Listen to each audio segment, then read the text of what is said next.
बिस्मिल्लाहिर्रहमानिर्रहीम। अस्सलाम वालेकुम। खुश रहो, आबाद रहो, जहाँ भी रहो, हैप्पी रहो एंड हेल्दी रहो। वेलकम करते हैं आपको देसी फैमिली देसी किचन। जनाब, जो रेसिपी आज आपके साथ शेयर कर रहे हैं वो है पकौड़े। आप यकीन करेंगे बाहर मौसम बहुत अच्छा है, बारिश हो रही है, हवा ठंडी चल रही है, तो घर वाले कहते हैं पकौड़े बना के दें। तो मैंने कहा अगर आप चाहते हैं पकौड़े खाने तो मेरे व्यूवर्स को भी रेसिपी चाहिए। ठीक है, मैंने क्या किया, लंबे लंबे जो काट लिए स्लाइस में आलू, बंद गोभी है, पालक है और जनाब धनिया है सब, और ठीक है। और ये सारे मैंने ब्रीक ब्रीक काट के धो के 3-4 पानी से इसका पानी मैंने स्टेन कर लिया। ठीक हो गया। प्याज ब्रीक ब्रीक काट लिए, जो बंद गोभी है, ठीक हो गया। सारे काट के अच्छी तरह मैंने कर लिए। मेरे पास 3 से 4 सब्ज़ मिर्चें हैं, लेकिन इतनी तेज़ नहीं, ये भी मैंने लंबाई में काट ली हैं। ये चली गई, ठीक हो गया, ये चली गई हैं। मसाला जाते इसके अंदर क्या जाएंगे अपने टेस्ट के अकॉर्डिंग। आधा चम्मच हल्दी पाउडर है, आधा चम्मच सुरख मिर्च है, आधा चम्मच दड़ा मिर्च है, आधा चम्मच अजवाइन है, आधा चम्मच सफ़ेद ज़ीरा है, आधा चम्मच नमक है और तकरीबन 1.5 चम्मच धनिया है। ये मसाला जा चले जाएंगे। ठीक हो गया।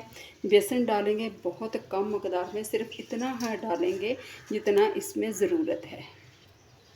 अच्छा जी, मसाले सारे डाल दिए। अभी डाल दूँगी बेसन। बेसन को छान लिया करें, आपको पता साबुन है, इसमें सूंडी वगैरह कीड़ा वगैरह पड़ जाता है।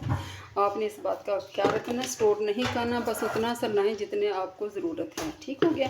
मैं इंशाल्लाह ताला ये बेसन डाल दिए है। अभी डालती हूँ, इसको मिक्स करती हूँ, थोड़ा सा पानी डालूँगी आपके सामने। अच्छा जी, मसाला मेरा मिक्स हो चुका, आप देख सकते हैं। सिर्फ मैंने बेसन उतना ही डाला है जितना इसमें ज़रूरत थी। मैं रखूँगी इसको 10 मिनट के लिए रेस्ट। इतने में हम दूसरी चटनी वगैरह तैयार कर लेते हैं। ठीक हो गया। अच्छा जी, ऑयल मैंने ऊपर रख दिया। अभी मैं डालूँगी इसके अंदर पकौड़े। छोटे छोटे आप पकौड़े डालेंगे। बिस्मिल्लाहिर्रहमानिर्रहीम। आँच ना तेज़ होगी और ना हल्की, मीडियम साइज़ की होगी। ठीक हो गया। आपने इस बात का ख्याल रख लेना है। इस तरह आप डालेंगे, 1 मिनट के बाद इसको पलट देंगे। पैन में, कढ़ाई में उतने से पकौड़े डालें जितने आपके पैन में जगह है। ठीक है, गोल गोल करके नहीं डालने, वो अच्छे नहीं लगते, कि ज़रा खिले खिले थोड़े से होने चाहिए। तभी मैं लंबाई में ये चीज़ें काटती हूँ, प्याज वगैरह हर चीज़, ताकि देखने में और खाने में मज़ेदार बने। ठीक हो गया। इंशाल्लाह ताला मैं इसी तरह करती हूँ, फिर आपको दिखाती हूँ।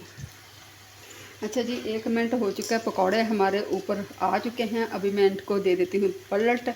ठीक है, इस तरीके से आराम से आपने इनको पलटना है। इस तरीके से ना आपने सारे पकौड़ों को पलट देना है। जो प्रोसेस का इनका टाइम है, फ्राई करने का जो टाइम है, वो 4 से 5 मिनट है, क्योंकि हर चीज़ मैंने बारीक बारीक करके डाली है। और दूसरा ये है कि बेसन भी कम डाला है। 4 से 5 मिनट लगेगा। इंशाल्लाह फिर मिलते हैं।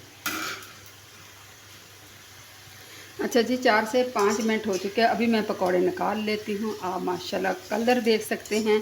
ठीक है, ये देखें माशाल्लाह से, ये देखें माशाल्लाह खिले खिले, क्रिस्पी, मज़ेदार, खुशबूदार। ठीक है, इसी तरह इंशाल्लाह ताला मैं निकालती हूँ दूसरे भी, फिर आपको दिखाती हूँ। अल्हम्दुलिल्लाह अल्हम्दुलिल्लाह, मौसम को एंजॉय करते हुए पकौड़ा मेरा वेजिटेबल तैयार हो गया। उम्मीद करती हूँ इंशाल्लाह ताला आपको पसंद आएगा। पसंद आए तो प्लीज़ लाइक कर दिया करें, शेयर कर दिया करें, एक अच्छा सा कमेंट कर दिया करें। आप एक अच्छे से कमेंट का मुझे इंतज़ार होता है, आपकी तरफ से मोहब्बत होती है, प्यार होती है, इसी के साथ करती हूँ। एंड देसी फैमिली देसी किचन को दिया इजाज़त। फ़ी अमान अल्लाह, अल्लाह ने कमा।